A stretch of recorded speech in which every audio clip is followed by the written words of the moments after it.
Hola a todos. ¿Cómo están? Ojalá que bien. Bueno, este es mi primer vídeo, así que disculpen si me equivoco o suena raro y si la voz se escucha más baja. Quitando todo esto, disfruten.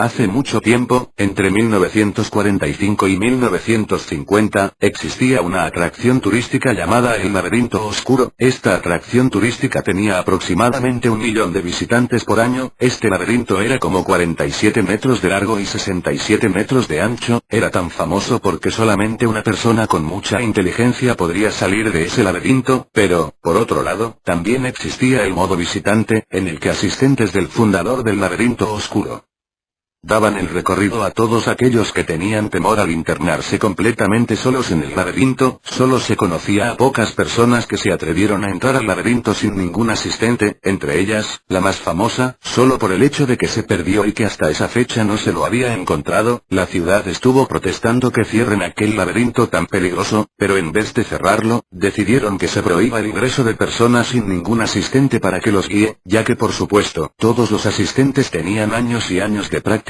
para saber de memoria por dónde deben ir. La víctima se llamaba Francisco Jara. Como no lo lograron encontrar, tan solo lo dieron por muerto. De todas formas, ya habían pasado 2 años desde ese suceso. Desde entonces, hay quien dice que en aquel laberinto ocurren cosas muy extrañas y un día, una pareja conformada de Miguel y Cecilia, decidió ir a la tan famosa atracción turística, ya que era su luna de miel y eran extranjeros en aquella nación, pero esta pareja no querían ir como visitantes. Estaban convencidos de que podrían salir del laberinto y que al ser los primeros en varios años en haber salido de aquel laberinto, se harían famosos y millonarios. Entonces, la pareja se encontró a las 21 de la noche, ya que a esa hora ya cerraban el laberinto porque los asistentes les sería muy difícil salir del laberinto solo con una linterna, así que lo cerraban muy temprano. Solo habían 2 guardias a los que deberían evadir Miguel y Cecilia. Entonces, armaron un plan para poder evadirlos. No les costó mucho tiempo. Cuando estaban adentro de aquel laberinto, sintieron un terror y miedo indescriptibles, casi como si hubieran visto al mismo demonio parado frente a ellos. Entonces, decidieron ir en marcha. Traían todo lo necesario para poder estar allí una noche si es que perdían el sentido de la orientación. De todas formas saldrían de allí al día siguiente. Eran las 3:30 de la madrugada, cuando escucharon un sonido muy tenebroso venir de entre los arbustos que se encontraban a la derecha de ambos. Entonces, Miguel le dio la linterna a Cecilia. Miguel tenía un miedo indescriptible. Era casi como entrar al vientre de la bestia tratando de que ésta comience a expulsarlo de su vientre. Al estar a escasos centímetros de aquel arbusto, metió la mano, y acto seguido salió saltando un pequeño roedor. Entonces, Miguel miró a Cecilia a los ojos aún con un poco de miedo, y sacó al aire una risa muy suave. Entonces, decidieron seguir, pero al darse la vuelta para continuar, escucharon el gemir de aquel roedor. Lo miraron y estaba tirado en el suelo con un pequeño alfiler en el estómago. Ya estaba muerto. Miguel se acercó muy lentamente, pero cuando estaba a punto de tocar al pequeño animal, se escuchó un terrible grito. Se dio la vuelta y al confirmar que Cecilia estaba bien, de nuevo miró al roedor, pero al terminar de voltearse, apreció ante él a un hombre con el cabello completamente largo, con una barba enorme y millones de heridas. Entonces, aquel extraño hombre golpeó en el estómago a Miguel y lo tiró como a unos 2 m de donde se encontraban. Miguel se desmayó. Al despertar, vio a aquel hombre justo enfrente de él y a Cecilia a su lado. Entonces Cecilia se arrodilló y le explicó que aquel hombre era el mismísimo Francisco Jara, aquel que se había perdido en aquel laberinto. Miguel, un tanto confundido y sorprendido, miró fijamente al que supuestamente era Francisco, y lo reconoció de una foto que le habían quitado en el periódico. Entonces se levantó de golpe y comenzó a hacer millones y millones de preguntas, pero Francisco lo agarró de la camiseta a Miguel, y le explicó que lo que habían hecho les marcaría el resto de la vida, por supuesto, si es que lograban salir de allí. Entonces, lo bajó y le contó que en aquel laberinto ocurrían cosas muy extrañas. Le dijo que desde que decidió internarse allí ya hace varios años, ha visto duendes, fantasmas, hadas, pero todos ellos malignos. Las múltiples heridas que él tenía, eran por las batallas que había librado contra aquellos raros seres. Entonces, les dijo que solo podrían salir de allí si el laberinto se destruyera. Miguel y Cecilia quedaron boquiabiertos, y le preguntaron a Francisco cómo había sobrevivido todos esos años. Entonces él les dijo que sobrevivió solo bebiendo la orina de aquellos roedores que por allí andaban, y que luego los mataba y hacía leña para comérselos. Entonces les dijo que ya estaban perdidos y que nunca más saldrían de allí. En la mayoría de las historias los protagonistas salen vivos y coleando de aquel conflicto veredicto, pero esta vez no fue así, solo consiguieron sobrevivir 7 días en aquel laberinto, es entonces que el laberinto se intentó destruir, pero no pudieron, hasta la fecha de hoy, nadie sabe por qué, solo se le colocó una gran esfera de metal alrededor. ¿Qué fue lo que pasó con Miguel y Cecilia?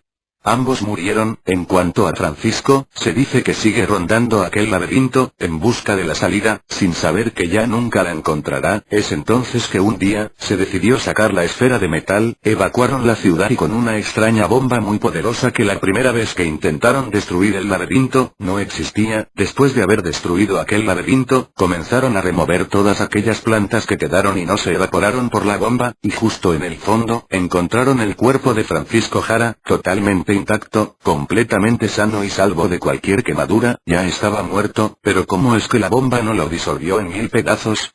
Hasta ahora nadie sabe cómo y por qué aquel laberinto se volvió sobrenatural, y cómo es que el cuerpo salió intacto de aquella explosión. Solo se sabe que aquel laberinto ya está destruido. Hay quien dice que solo si remueves la arena de aquel lugar unos 4.000 millones de metros, es entonces que encontrarás de nuevo aquel laberinto intacto, pero ya nadie quiere volver a encontrarlo, ¿verdad? Ya nadie quiere volver a encontrar al laberinto oscuro.